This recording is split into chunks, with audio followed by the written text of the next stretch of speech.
Hi friends, ఈ cockroach Janata party గత నెల జూలై ఎండింగ్లో జంతర్ మంతర్ దగ్గర కండక్ట్ చేసిన ప్రొటెస్ట్ తర్వాత వాళ్ళు ధర్మేంద్ర ప్రధాన్ ఎడ్యుకేషన్ మినిస్టర్ రాజీనామాను డిమాండ్ చేయటం, మనకు వాంగ్చుక్ నిరాహార దీక్ష ఆమరణ నిరాహార దీక్ష ఇవన్నీ మీకు తెలిసిన విషయాలే. ఇక్కడ ఎప్పుడైతే ఈ ప్రెషర్ రిలీజ్ చేయడానికి మన ధర్మేంద్ర ప్రధాన్ చేత రాజీనామా చేయించాడు, దాని తర్వాత బీజేపీ తర్వాత ఆర్ఎస్ఎస్ కౌంటర్ అటాక్ మొదలుపెట్టింది. వీళ్ళకి మొదటి నుంచి ఉన్నది ఇది. ఎందుకంటే ఎప్పుడైతే ఈ 90s mandal commission report VP Singh గారి గవర్నమెంట్లో ఆమోదం తెలిపిన తర్వాత మన దేశం మొత్తం పెద్ద ఎత్తున మనకు నిరసనలు, తర్వాత ఆత్మాహుతులు, పెద్ద పెద్ద ఇవి చోటు చేసుకోవటం మీ అందరికి తెలిసిందే. ఇక్కడ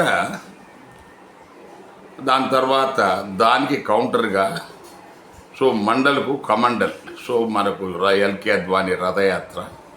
వీళ్ళు ఏంటంటే రిజర్వేషన్ ఈ ఎవరైతే పీడిత బహుజన వాదులు వాళ్ళకి ఏదైనా ఒక బెనిఫిట్ వస్తుంది అని తెలిస్తే వెంటనే దాన్ని అడ్డుకోవడానికి కొత్త ఆలోచనలు చేస్తారు. ఆ పరంపరలో అప్పుడు మండల్ కమిషన్కు వ్యతిరేకంగా కమండల్, రథయాత్ర, దాని తర్వాత అయోధ్య, ఇవన్నీ తీసుకొని చివరికి అయోధ్య రావటము, అయోధ్యలో మనకు ఏం జరిగిందో మీ అందరికీ తెలిసిన విషయం. అది ఇక్కడ మనం డిస్కస్ చేయదలుచుకోలేదు.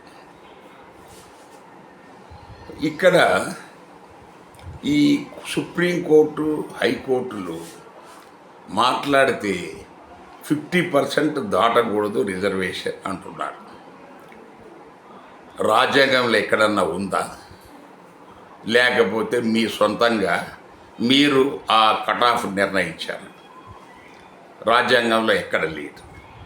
ఆ జడ్జీలు వాళ్ళు మెరిట్ను ఉద్ధరించడానికని చెప్పేసి 50% దాటకూడదు అన్నారు. అది ఎప్పుడు వచ్చింది? Indira Sawhney versus Union of India 1992లో ఈ మండల్ కమిషన్ తర్వాత వచ్చిన జడ్జిమెంట్. మనకు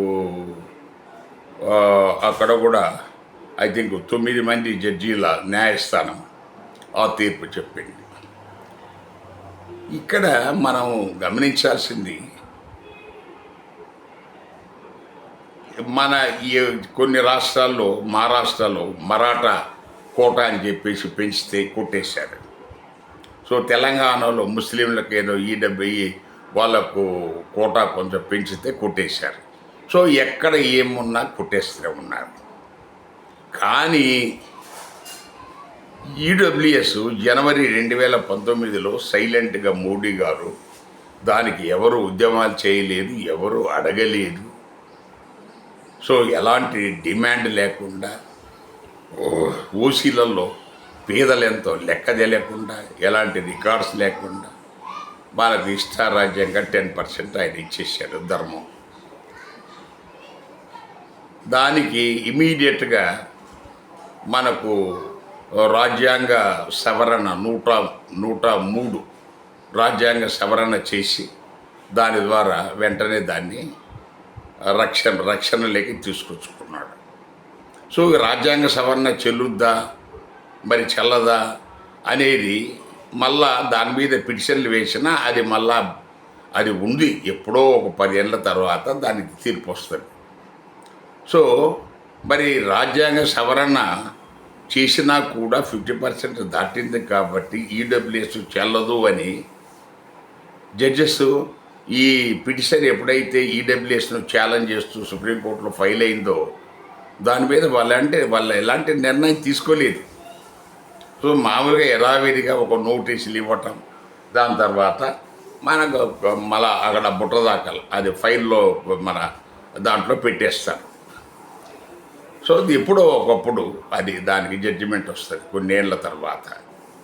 సో ఇక్కడ మనము చెప్పదలుచుకున్నది ఏంటంటే, మీకు మీరు చెప్పిన 50% దాటిన ప్రతి సందర్భంలో మీరు వెంటనే దాన్ని మీరు కొట్టేసినప్పుడు ఈ ఈడబ్ల్యూఎస్ సంబంధంగా ఈ 103 సవరణ ఏమైతే రాజ్యాంగ సవరణ ఉందో రాజ్యాంగ సవరణ కొట్టేయచ్చు కదా, దానికి మళ్ళీ మీరు సాగదీయాల్సిన అవసరం ఏముంది?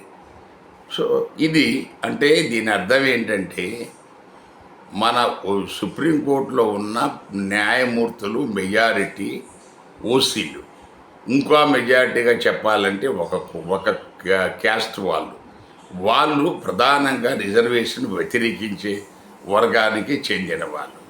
అందువల్ల వాళ్ళు రిజర్వేషన్ సంబంధానికి రిజర్వేషన్కు వ్యతిరేకంగా జడ్జిమెంట్ ఇవ్వడానికి సిద్ధంగా ఉన్నారు, కానీ వ్యతిరేక